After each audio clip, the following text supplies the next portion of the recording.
Morning, glory, America. Bonjour, hi, Canada. Happy New Year. It is the third day of 2025. I'm so pleased that it is the first day of this year that I get to talk to Ben Domenech. He is editor-at-large at The Spectator. He's a Fox News contributor. You see him on frequently over at the Fox affiliates, and he is a weekly guest of mine to wrap up the week. Happy New Year, Ben. I hope you got off to a glorious start. Yes, Hugh. In fact, I am a New Year's Day baby, so that means that every year that passes, I have the double whammy of knowing that this is another year of spinning around the globe, and that also leads me to be someone who is, has a birthday when everyone else is hungover, tired, and can't do anything. Happy belated birthday! My sister-in-law is a January 1 baby, and she used to be told by her parents, who were hungover at the time, that the Rose Parade was for her, and someone would set up a table for her, and then they'd go back to bed. Did that happen to you, Ben? No, that did not happen to me, but it did. But it does mean that occasionally I did have to deal with the fact that it is the most unreliable day for making any plans. Oh, you cannot plan with anyone.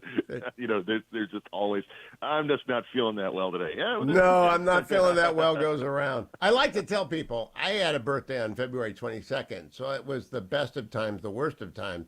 When I was young, I got the day off from school because that's George Washington's birthday. But then when I got to high school, they abolished that, and it was just another day. So I feel aggrieved. Well, that's ridiculous. I think you need to advocate the next time that you. I am, but I have another ridiculous thing. Ben, I'm 25 years older than you, so I've watched probably 100 more bowl games. But I've probably watched 250 bowl games, all or part thereof, in my life of watching college football. Are you a college football fan?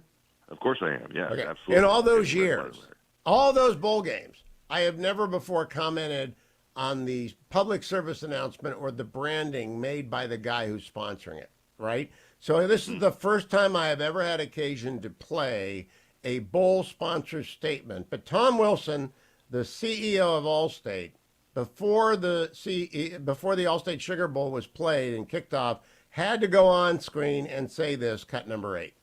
Welcome to the Allstate Sugar Bowl. Wednesday, tragedy struck the New Orleans community. Our prayers are with the victims and their families. We also need to be stronger together by overcoming an addiction to divisiveness and negativity. Join Allstate working in local communities all across America to amplify the positive, increase trust, and accept people's imperfections and differences. Together, we win. All right, so Ben Domenech, I would like to know, are you addicted, Ben Domenech, to divisiveness and negativity? Well, I believe in negativity and divisiveness when it comes to the idea of tolerating radical anti-American terrorists. Yes! Put that very clearly. Okay, I mean, what does it mean to be divisive? What does it mean to be negative? From my perspective, we should tolerate no one who engages in any of the activities that lead them to drive a truck with a ISIS flag billowing behind it, into a crowd of people. That's not about negativity. That's not about positive vibes. That's not about something that, is going on within our community that, suggests a kind of, political narrative that we just can't get, along with our neighbors or something like that, and that's a problem. No, that's a radical agenda of hate.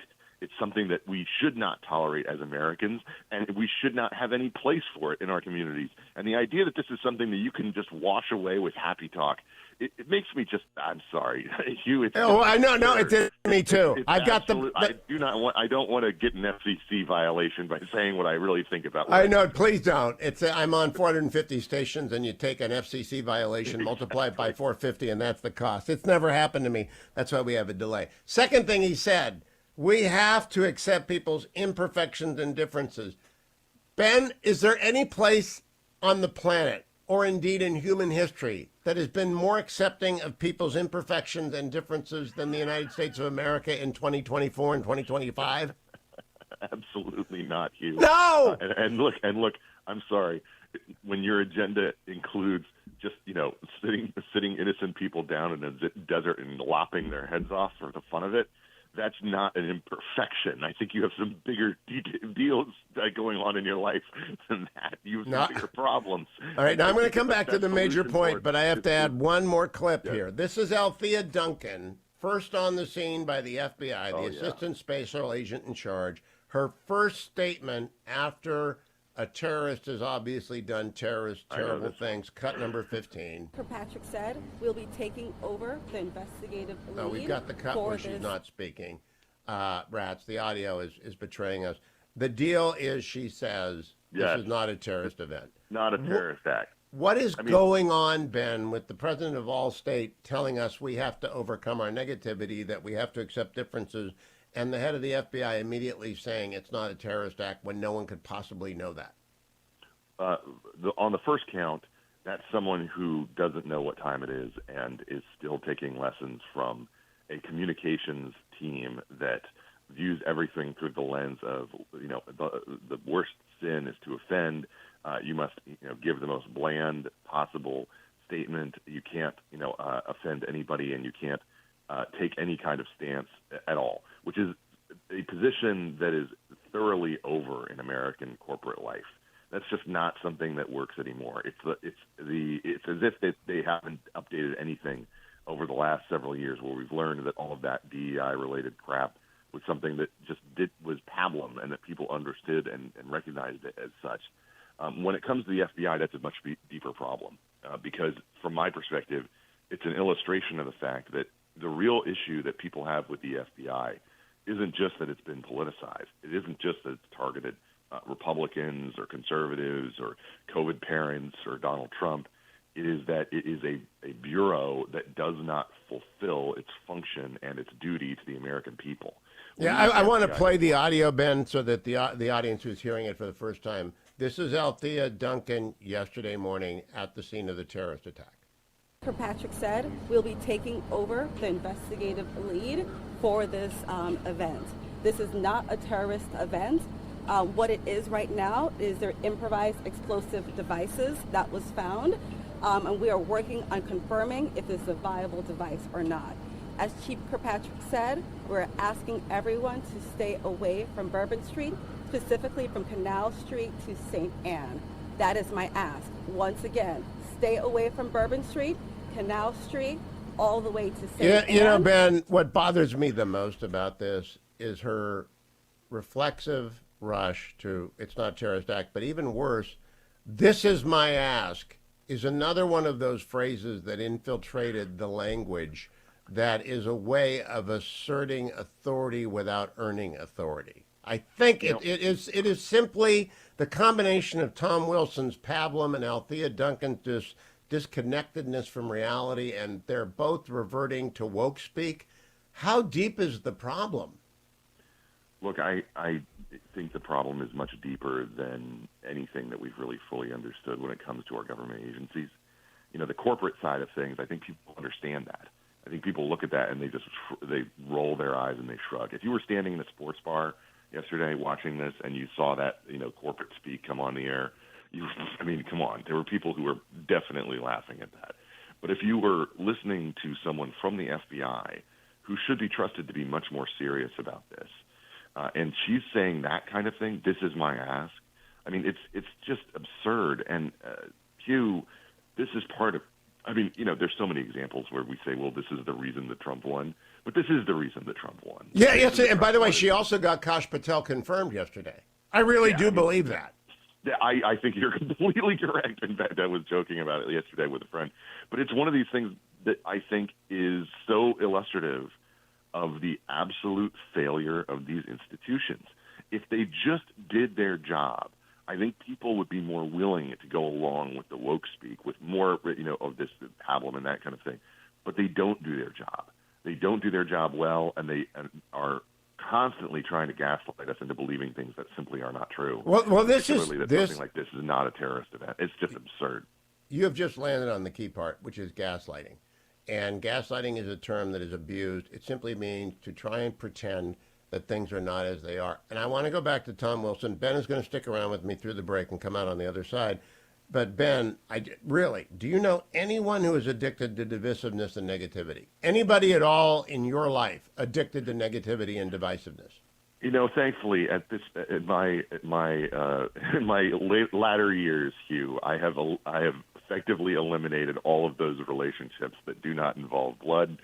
And to be honest, my family's great. So it's one of these things where I accept the only divisiveness is about, where do we want to go for dinner or which movie do we want to see? Yeah, so my theory, which I'm going to begin explaining with Ben during the break, is that someone who wrote this is themselves afflicted by an addiction to divisiveness and negativity. Has to have been that way. We'll talk about it during the break. Welcome back, America. I'm joined by Ben Domenech during the break, and we'll put it on the podcast today. Ben, I teach my young law students, never tell the judge they're wrong.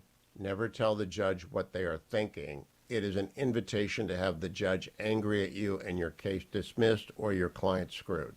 What this CEO from Allstate begins to do is to lecture America. Do you think he was aware of what he was saying?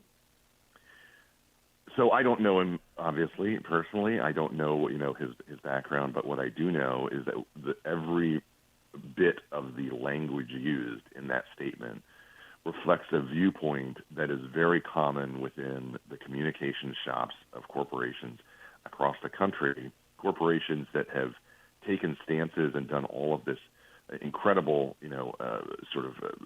essentially the paying of indulgences over the course of the past several years, sparked around the time of Ferguson and then ramping up incredibly after the death of George Floyd, that saw billions of dollars, poured into various initiatives designed to end racial divisiveness and the kind of toxic attitudes within America, because it was something that they felt that they needed to do in order to look good. That's something that is absolutely at odds with their interests as a corporation, and it's also not the place for them to live and exist as American companies, to tell Americans what to think and how to feel. And that's something that is, I think, has led to a real backlash, one that, obviously Vivek Ramaswamy and other people have documented over the course of the last several years against this type of woke corporate attitude.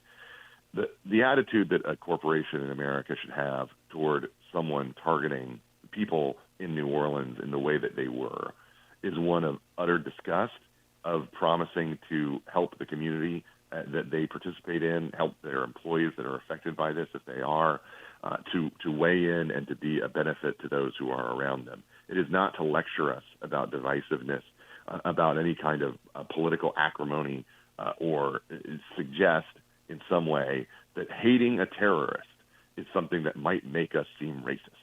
And that's just the facts, Hugh. It's not something that should be even up for debate. And for an American corporate leader, one as connected as Allstate to all these manners of sports, we see their ads ubiquitously on every channel. They're the mayhem people.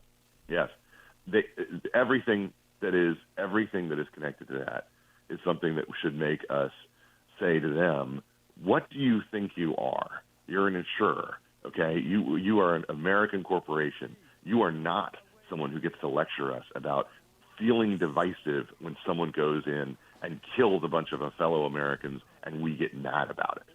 Don't talk to us like that, because if you do, there are ramifications for it. And we've seen those ramifications play out, and that's why Shane Gillis is doing ads for Bud Light. Amen. You anticipated where I was going in the next segment. How do you dig out of this hole? And the way you dig out of this hole is by attaching yourself to transparency and truth, and there is no other way out, and reject the copy that is given to you by the people impacted by the woke mind virus. Stand by. I'll be back with Ben Domenech, because this is particularly bad for a corporation, and corporations have to be aware of risk. Welcome back, America. I'm Hugh. Ben Domenech is still with me. It's our Friday roundup. There's really one story we're talking about, which is the woke mind virus in America. Ben, we'll come back to Tom Wilson in a moment. They are very comfortable with lecturing Americans about not being racist and bigoted and divisive and accepting differences and imperfections and getting over our negativity. They are profoundly uncomfortable with moments like this. Before the game yesterday, Texas football players Jahdae Barron and Quinn Ewers did this, cut number 9. Yesterday in Bible study with Kevin Washington, there was a few guys that went up there. Kevin asked us to tell a reason and a reason why you deeply and strongly got closer with God and why you trust God. And Cedric went up there and he told us his story, and Jake Majors went up there, and I also went up there, and I told all the guys, like, last year and the years before previously, I wanted things done on my time, but it doesn't work like that. God has everything planned. It's already written. And all you have to do is just keep going with the process and just trusting the process, and then allowing everybody to be a plus in your life and trusting everybody. So just literally relying on God. And then Psalms 105 verse 1, just give thanks to the Lord and proclaim his greatness and show the whole world what he has done. I mean, I'm showing y'all with my talent, but I mean, I'd be surprised too when God just pushes me and go out there to allow me to make plays like that. So. Yeah, it's just been super cool to see the amount of guys that have really let God come into their heart. And, me being part of that, and Johnny being part of that, it's kind of like a domino effect in the locker room. I think more guys are, starting to come to Bible study, come to chapel, whatever it is, and just to see that. And I think that's what grows us closer as well, just the amount of guys that are putting their faith in the Lord has just been really cool to see. I mean, we pray. Ben, my point being, I saw Will Howard give a testimony as well after he won the Rose Bowl. These guys have just won the bowl that Texas beat Arizona State in. I guess the Fiesta Bowl. They're all giving testimonies. American media doesn't know what to do with this. Have you ever heard any reporter ask anyone making a testimony about their faith a follow-up about their faith? I haven't. It's one of the things that I actually, Hugh, I actually like to talk about this in my interviews with people. It's not necessarily something I include in the interview, depending on how personal people want to get with it. But it's something that I bring up because I think it's an insight in terms of how people react to it. And it's something that's really bold and noble. Quinn Ewers, by the way, is a great kid. I mean, yeah, he is. I don't know what the future looks like for him. He may need one more year. He may transfer. We'll see. But he's just his story is great, and the way that he's been able to deal with and confront the challenge of having Arch Manning, looming over him, has really been an incredible thing throughout this college season. And his performance in that overtime game was incredible. I think that this is an indication to me of the gap between the way that the worldwide leader, in quotation marks, would like to talk about sports and the way that people in sports talk about sports, meaning the players and the things that they highlight, the way that they analyze the game over at ESPN is really so out of touch with what the actual viewers know about these people now. It's like you're living in an alternate universe. It doesn't actually cover the way that these people live, the way that they are, and it's one of the reasons of the success for alternate sports programming, not just Barstool and Outkick, but others, that, basically digs into the things that these people are actually like. You can create these images of people that are at such a remove from reality, from where these kids actually live, what they're thinking about and how they are, that the average fan, the average viewer can see that gap. And that's something that I think is really significant that's happened in recent years, that we've been able to get access to who these people are really like, and we see them in their good moments and their bad, and it's something that makes for one of the reasons why people are more engaged in live sports than ever, Hugh, and that's something that I think is a benefit to America and continues to be and will, despite the fact that Tom Wilson is saying the kind of problem that he is. And my last I'm going to keep Ben for 3 more minutes after the break, because my last segment is simply going to pose the question. The Allstate speak, I don't blame Tom Wilson for doing it. He was given that piece of paper that came from his vice president for communications, and I doubt he had any chance to figure it out. They had to record something. The game was coming on at 4 o'clock in the East, I believe. And he read it, and he got his statement out. The difference between that and kids talking about their faith is truth. They're actually speaking what they believe. And the question, if you don't know what you believe, don't say anything. Welcome back. My final segment with Ben is really a tutorial for corporate America about how to talk to Americans in the aftermath of any event that involves your brand. And I think, Ben, it ought to begin with compassion for victims, and that was present in the Allstate speech, and then no lectures. Harold Kushner The late, great Rabbi Kushner, who wrote When Bad Things Happen to Good People, told me for a PBS interview 20-odd years ago, show up and shut up. And when anyone goes through a trauma, show up and shut up, help out around the house, mow the grass, do stuff. Don't try and tell them how you understand how they feel. You don't. Do you think America is ever going to figure out the Bud Light and the Allstate mistakes are self-inflicted wounds and just shut up about this stuff?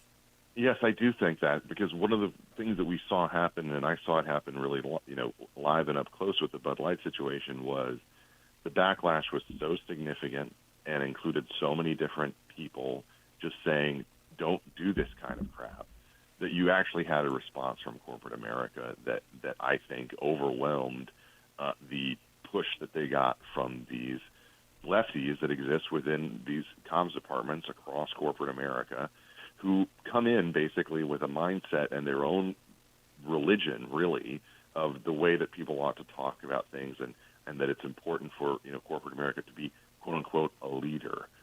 And from their perspective, that means pushing Americans in the direction that they would like them to go. That's not something that Americans have typically expected. I don't go and expect the person who I'm hiring to do a job to lecture me on other things about my life. You don't ask a plumber to come in and give you advice about how you should live or what you should believe. But I think that one of the things that Americans appreciate when they see corporate America take a step back from that is recognizing their place within society, recognizing their place within our culture.